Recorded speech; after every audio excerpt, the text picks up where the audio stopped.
ស្រឡាញ់អូនអស់ពីដួងចិត្តស្នេហាវមិត្តស្ថិតនៅត្រង់កន្លែងណានៅក្នុងបេះដូងប្រអប់ស្នេហាមិនជឿឡើយណាបរងលេងសំដីចិត្តបងស្នេហ៍មានតែអូនមួយពេលដែលស្រឡាញ់លងលងពីផ្អែមរលួយបងស្មោះពិតសូមអូនកុំព្រួយសូមព្រះលោកជួយឲ្យស្នេហ៍បានដូចបំណងបងសន្យាទេវតាសាងសីស្នេហ៍តែថ្លៃស្រឡាញ់សង្ខានពិសីចរណៃមកយល់ចិនគ្នាស្រឡាញ់អូនឥតមានព្រំដែនពាក្យពេចន៍មិនសែនអត្ថន័យសេចក្តីស្នេហាពាក្យស្មោះជូនអូនហើយមិនសាវាសូមសន្យាទទួលដោយចិត្តភក្តី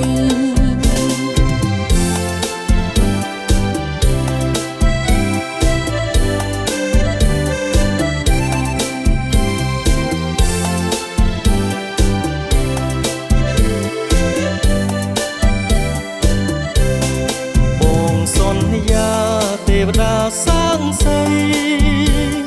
ស្នេហ៍តែថ្លៃស្រឡាញ់សង្ខានពិសី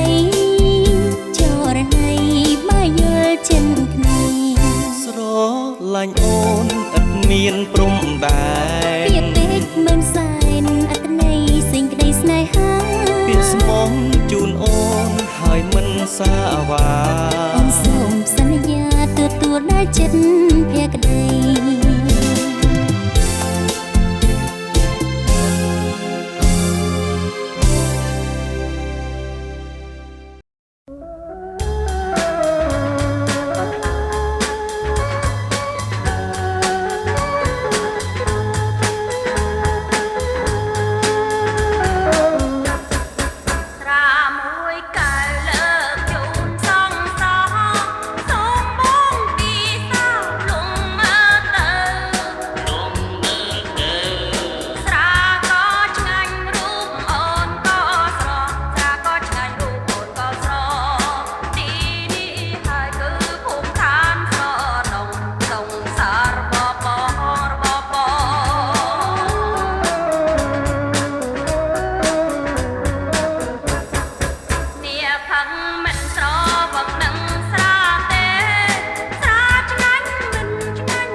កា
ចិត្តពីរឿងមិន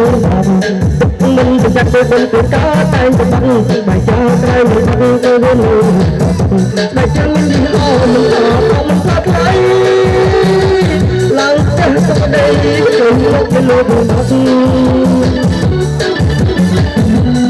គូស្រាសុំ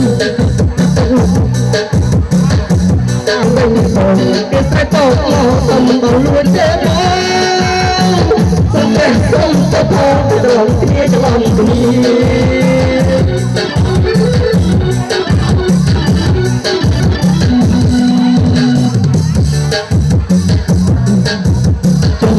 ไม่ใช่ดินบัดก็ติดดูอาการจังตาย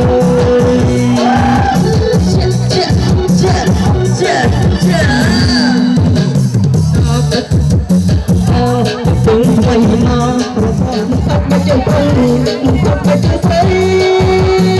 เอาจะไปเอาไปเพื่อกันรู้ตัวบัด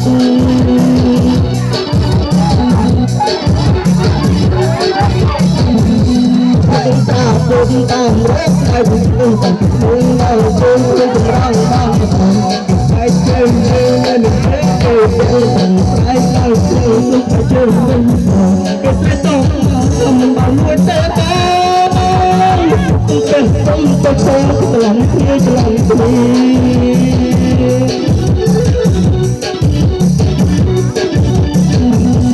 เดินบนตาแบบจะเจอเป็นใครมาเราก็เริ่มมีว่าแต่เจอแล้วก็จ้าก็จ้าจังโวยจะมาตะโกนกลิ่นทักมาจนต้องทักมาจนใส่เอาแต่แพ้เอาไปเพื่อกันรู้ตัวบัด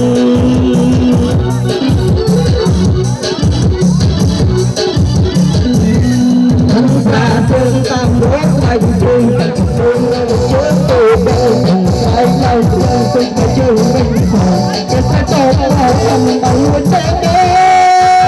นแต่ต้องตะโกนตลอดที่ตลอดที่น้ำไม่เจ็บหลุดบัดเป็นกาไม่ใช่ดินบัดเป็นเขาประจิงบางตาเชิงตัวเด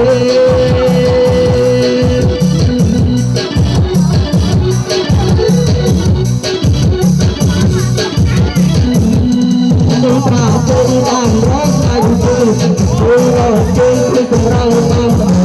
ใครเจอยังเงินเยอะเกินใครนั่งเจอไปเจอเป็นเกิดแต่โตเราทำบางวันเจ็บบ้างแต่ต้องเป็นพรตลอดที่ตลอดที่แต่บางไปจึงเป็นเลยผู้บัดเกิดการไปจึงเป็นมีผู้บัด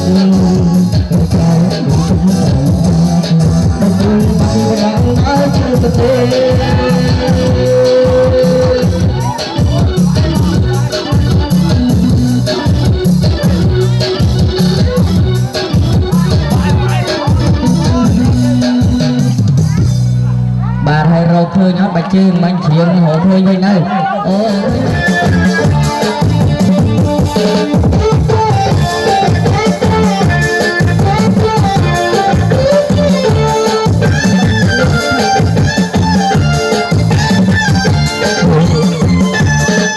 Hãy subscribe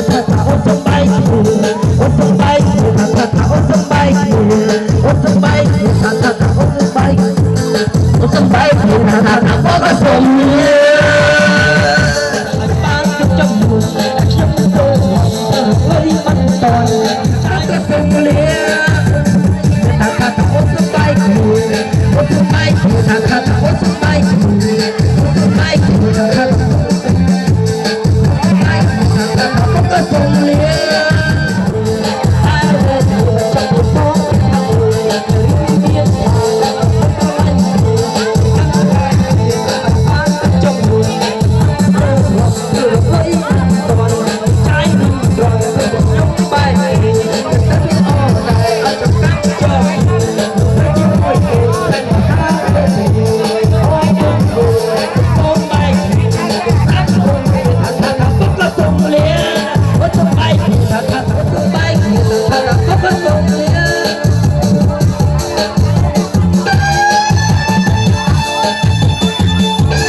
ពេលដែលលើភ្លេងនេះខ្ញុំបាទឲ្យដើរបាទសូមជើញដើរជុំវិញកន្លងតបបាទជារបងកិត្តិយសបាទចំនួន3ជុំ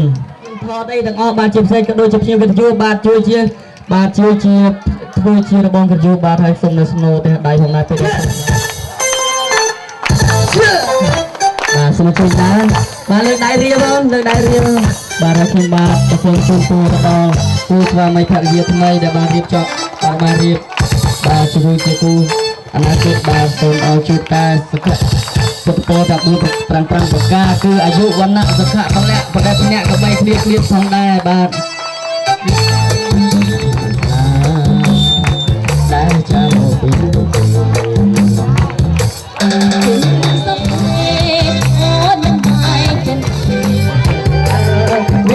ទៅឆ្ងា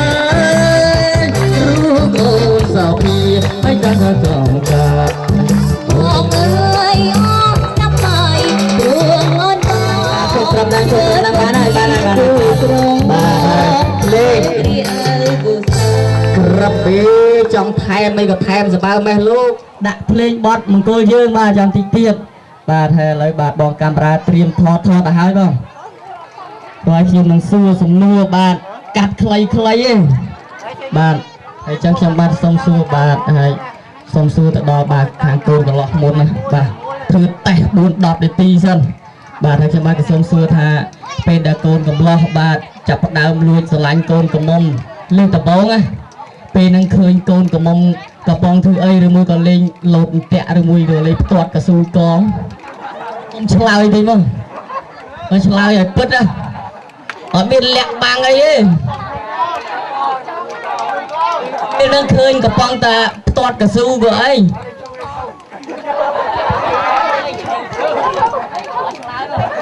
កងញ៉ាំទឹកទៅអូញ៉ាំទឹកទៅអូចាំបានផ្អែមខ្ញុំស្មានតែឃើញពេលកំប៉ុងតាផ្ទាត់កស៊ូ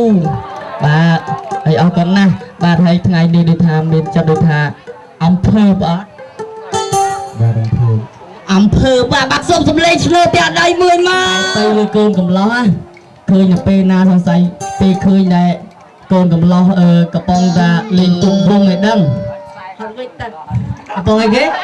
អត់ងុយទឹកតែខ្ញុំឆាយអត់ងូតទឹកស្រឡាញ់កើតដែររត់ងុយទឹកមិនទឹកបាទដល់ខ្ញុំបាទសុំទោសបាទអូបាទហើយស្នាក់ហើយខ្ញុំបាទសូមសួរថាពេលដែលកូនក្រមុំបាទពេលដែលចូលដល់ថ្ងៃរៀបអាពាហ៍ពិពាហ៍នេះបាទតែក្នុងចិត្តនឹងបាទសប្បាយចិត្តយ៉ាងណាទៅអត់មានរំភើបបាទរំភើបប៉ុណ្ណាទៅអូយហ្នឹងអត់ឃើញទេដូចថាអំភើបខ្លាំងពេកបាទហើយសូមស្នើតែដៃមួយទៀតមកបាទហើយខ្ញុំបាទសូមគោរពទៅដល់លោកឪពុកបាទអ្នកម្ដាយទាំងសងខាងបាទមុខដូចថាស្រស់ស្រាយភរិយាថ្មីទៅថ្ងៃអនាគតតែក្នុងចិត្តលោកពូសប្បាយចិត្តប៉ុណ្ណាដែរបងសប្បាយធំបាទហើយអត់សប្បាយខ្លាំងបំផុតហ្មងឯលោកពូបាទខ្លាំងណាស់ព្រោះអីឃើញខាងបាទកូនប្រុសនិងកូនស្រីសុទ្ធតែស្អាតរៀងខ្លួនបាទទីទៀតគេកាត់ផ្លែឈើទីទៀតមើលមកគេកាត់ផ្លែឈើហើយនៅឃើញអនុស្សាវរីយ៍ពីដើមបាទសូមសួរទៅបាទលោកមីងម្ដងបាទសប្បាយចិត្តប៉ុណ្ណាដែរដែលឃើញកូនកំឡោះកូនកំឡុងជួបគ្នាជាគូអនាគតបាទសប្បាយបាទសូមសួរដល់អ៊ំប្រុសម្ដងបាទជាគូស្វាមីចឹងតែលោកអ៊ំនៅឃើញដល់អនុស្សាវរីយ៍កាលពីមុនដែរអត់បាទពេលដែលឃើញកូនប្រុសរបស់ខ្ញុំវាគូភរិយានេះខ្ញុំសប្បាយណាស់ហើយមានចិត្តបំភើប្រែលែងដល់ឃើញតែពីរឿងអនាគតដល់ក្នុងមុខទៀតបាទសូមទះដៃមួយមកបាទគាត់នឹកឃើញថាកូនប្រុសរបស់គាត់បានរៀបជាគូអនាគតជាងច្រើនយោបល់របស់ខ្ញុំជាដំបូងសូមថ្លែងអំណរគុណដល់បងប្អូនញាតិមិត្តជិតឆ្ងាយទាំងអស់ដែលបានអញ្ជើញចូលរួមក្នុងកម្មវិធីដ៏មហិទ្ធិនៅឱកាសនេះហើយសូមអរគុណជាព្រលឹកជាដំបូងហើយខ្ញុំគិតថាមានកិត្តិយសខ្លាំងណាស់ដោយបងប្អូនបានអញ្ជើញចូលរួមហើយសប្បាយជាងគេនោះគឺកូនប្រុសកូនស្រីរបស់ខ្ញុំបានគោរពនៅគោលការណ៍របស់មនុស្សជាតិរបស់យើងគឺសិទ្ធិរបស់យើងគ្រប់គ្នាដែលយើងត្រូវតែគោរពខ្ញុំរីករាយមែនទែននៅពេលដែលកូនបានអនុវត្តតាមដំបូន្មានហើយនឹងរៀបចំតាមកន្លងប្រពៃណីសូមអរគុណអូ តាក់ដៃមួយមកបាទអរគុណណាស់ស្រស់ស្រាយណាស់បាទហើយឃើញផ្លែហ្នឹងឥឡូវយកផ្លែដូងមកហ្មងអើយខាំផ្លែដូងអើយខាំផ្លែដូងស្រួលធំជាងបាទនេះបាទយកផ្លែអីយកបាទរឹសបាទហើយចឹងត្រៀមរឹសហើយយកផ្លែមៀនក៏បានផ្លែប៉ោមឥឡូវយកផ្លែប៉ោមមកហ្មងបាទហើយចឹងសូមអញ្ជើញឲ្យសូមឲ្យកូនកំឡុងនិងកូនក្រមុំបាទខាំរួមគ្នាតែម្ដងបាទហើយតាបងកាមេរ៉ាបាទត្រៀមជប់បាទដៃសូមកាន់ដៃដាក់ដៃខ្វែងគ្នាដាក់ដៃខ្វែងគ្នាបាទ2 3ឆ្ងាញ់ទេអូនឆ្ងាញ់ណាស់បងអូឆ្ងាញ់ណាស់អូនអូនហើយបងកាមេរ៉ាថតឲ្យអូនហើយបានតែលេងយកជក់ដៃហ្មងហ៎បាទហើយចឹងសូមអញ្ជើញបាទលោកប៉ាអ្នកម៉ាក់ហាមាត់ឲ្យធំប្រប៉ិនត្រាចៅសកាត់នឹងហ្មងបាទត្រៀមកូនប្រុសកូនស្រីដាក់ផ្លែឈើចូលមាត់ហ្មងបាទណាបាទចាំពេលខ្ញុំរាប់ចាំនេះបាទលោកប៉ាអ្នកម៉ាក់បាទកុំភ្លេចហាមាត់សកូលបាទ1 2 2កន្លះ2ប៉ាំ2ខ្វះ3បាទចុកទៅមកបាទផ្អែមណាស់ហើយលោកប៉ាអ្នកម៉ាក់ក៏សូមជូនពរឲ្យកូនប្រុសកូនស្រីបាទស្រឡាញ់គ្នារហូតដល់ចាស់កោងខ្នងបាទហើយខាងនេះ